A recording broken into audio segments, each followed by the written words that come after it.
Bonjour à tous et bienvenue dans cette nouvelle vidéo dans laquelle nous allons voir une nouvelle politique mixte. Alors à la différence de la dernière vidéo, cette fois-ci, on va avoir une politique mixte où l'État et la Banque centrale vont s'aligner ensemble, vont faire ce qu'on appelle une politique mixte commune qui a été réfléchie. Alors que la dernière politique mixte qu'on avait vue, c'était vraiment la Banque centrale qui n'était pas d'accord avec l'État et donc ça générait une situation assez catastrophique. Alors ici, qu'est-ce qu'on a? On a donc notre politique mixte qui va être composée de l'État qui va augmenter les dépenses publiques. Donc là, on va être sur une expansion de l'économie. Et puis la Banque centrale qui, voyant que l'État veut faire une relance et donc avoir cette expansion de l'économie, va décider d'augmenter son offre de monnaie, donc elle aussi de faire une expansion. Donc on a une politique mixte double expansionniste. Et on va voir pourquoi elle le fait, pourquoi la Banque centrale réagit comme ça, et qu'est-ce qui va devenir. Donc du coup, on a toujours en petit 1 notre marché des biens et services, donc là où l'État va pouvoir effectuer sa politique budgétaire. En petit 2, on a toujours notre marché monétaire, là où la Banque centrale va observer la politique budgétaire et du coup réagir en son sens. Et puis 3, on a notre représentation ISLM avec les variations qu'on va expliquer. Donc on commence, notre État, il augmente les dépenses publiques. Alors là, j'ai rappelé l'équation de la dépense prévue, c'est la somme des dépenses des agents, et notamment la dernière composante, c'est la dépense publique, qui est une composante positive de la dépense prévue.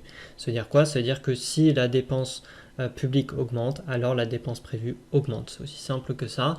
Et là, c'est le cas, c'est-à-dire que l'État injecte de la monnaie dans l'économie, et donc on a une augmentation des dépenses publiques. Qui dit augmentation des dépenses publiques ici en D1, dit qu'on va converger vers D2 parce que la somme des dépenses en D1 sont inférieures à la somme des dépenses en D2 étant donné que le G de D2 comprend l'augmentation et l'intervention de l'État. Alors au final, qu'est-ce qui va se passer? On va avoir une augmentation du revenu, c'est toujours la même chose, et cette augmentation du revenu, on la revoit ici sur le graphique ISLM, on passe de Y1 à Y2. Et on a également le décalage ici de IS1 à IS2, donc qui est lié à l'intervention de l'État sur le marché des biens et services. Donc là, on avait un État stationnaire en A, on est passé ici en État stationnaire en B, avec du coup cette augmentation de revenus. Mais cette augmentation de revenus, rappelez-vous, sur le marché monétaire, le revenu est une composante ici positive de la demande de monnaie. Et donc, si on a une augmentation ici de Y, on aura une augmentation de la demande. Et c'est pour ça que la demande ici converge vers le haut, elle augmente. Si jamais on garde l'offre de monnaie stable, alors dans ce cas-là, on voit ici qu'on était dans ce petit point ici, et ici on va augmenter.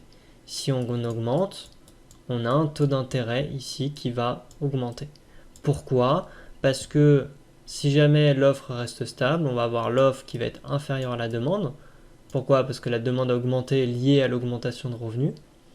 Et dans un marché, quand une offre est inférieure à la demande, on va avoir une augmentation du prix du bien. Et le bien ici, c'est quoi? C'est la monnaie. Et son prix, c'est quoi? C'est le taux d'intérêt. Et donc, c'est pour ça qu'on aurait cette augmentation du taux d'intérêt qu'on retrouve ici quand on passe de R1 à R2. Et donc, à l'état stationnaire ici B, donc quand on a juste eu l'intervention de l'État, on n'a pas encore eu l'intervention de la Banque centrale, on aurait plus de revenus, mais un taux d'intérêt plus important. Et là, rappelez-vous, qui dit taux d'intérêt plus important dit que dans l'équation Y égale C plus I plus G, hop, ici, on a la composante d'investissement. Et dans la vidéo sur la fonction d'investissement, j'avais dit que l'investissement était une relation décroissante du taux d'intérêt. Ça veut dire que si j'ai mon R qui augmente, alors j'ai mon I qui diminue. Et donc, au final, en B, je vais avoir tendance à vouloir reconverger un tout petit peu vers une petite baisse de revenus ici. Et ça, c'est ce qu'on va appeler l'effet d'éviction. Donc vraiment, l'effet d'éviction vient ici de l'augmentation du taux d'intérêt. Mais pourquoi cet effet d'éviction ici ne va pas avoir lieu? Pourquoi? Parce que la Banque centrale, elle observe ce que l'État a fait sur le marché des biens et services. et elle se dit ok, l'État a augmenté sa dépense publique, ça a augmenté le revenu, donc tout le monde a besoin de plus de monnaie, et je sais que si je ne fais rien, si je laisse mon offre constante, je vais avoir un déséquilibre. Ça, elle le sait, la Banque centrale. Et donc du coup, elle va se dire, moi je vais accompagner ce mouvement. En accompagnant ce mouvement, je vais augmenter mon offre pour que l'offre soit toujours égale à la demande de monnaie. Comme j'ai plus de demandes de monnaie, je vais créer plus de monnaie, donc je vais créer plus d'offres. Et donc quand elle crée plus d'offres, on a ce décalage vers O2. Et donc vers O2, en fait, on se décale ici au petit point C.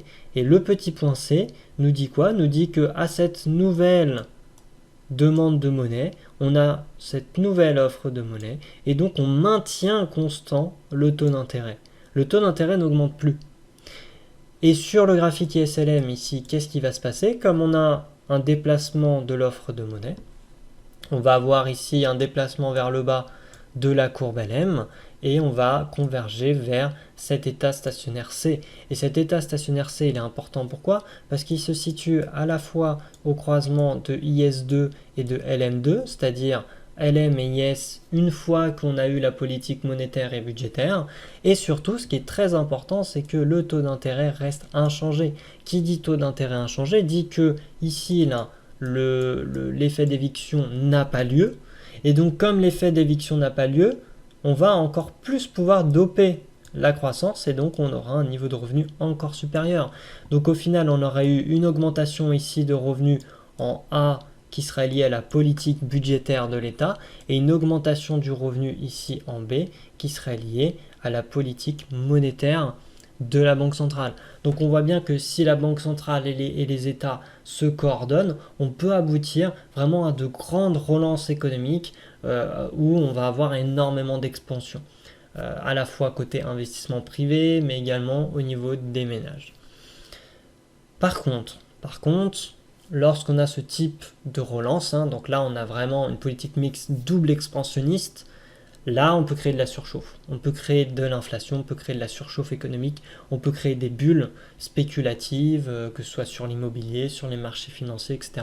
Donc vraiment, quand on a une double expansion comme ça, et c'est un peu ce qui s'est passé après 2008, on a vraiment eu des doubles expansions, parfois on n'a pas le choix quand on est face à des récessions vraiment fortes, mais c'est des choses qui sont contrôlées.